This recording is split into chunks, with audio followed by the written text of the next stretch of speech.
Studies say metronidazole doesn't really work for acute diarrhea in dogs, but why do we feel like it does? Acute diarrhea being self-limiting is probably a big reason behind this, meaning most cases of diarrhea get better despite what you do. But let's look at this great review to talk about metronidazole with acute diarrhea. Antibiotics like amoxiclav or metronidazole are very common for acute diarrhea in North America and in the UK. It's been touted for its anti-inflammatory properties, and until recently was really common in human medicine. But metro is not as benign of a treatment as we once thought, with multiple studies showing that it affects the normal microbiome for quite some time, with metronidazole being one of the worst offenders in terms of antibiotics of creating this dysbiosis, which can last up to 4 weeks. And looking at the multiple studies about its efficacy, only one study has shown an improvement with metronidazole, with the rest failing to identify a significant improvement in the clinical outcomes associated with metronidazole.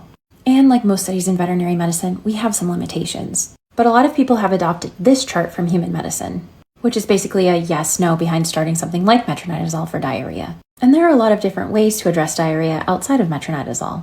And this is why metronidazole's popularity is going by the wayside, because metro doesn't seem to do much of anything with acute diarrhea in dogs, and we should be much more selective in who we give it to. But as always, more research would be helpful.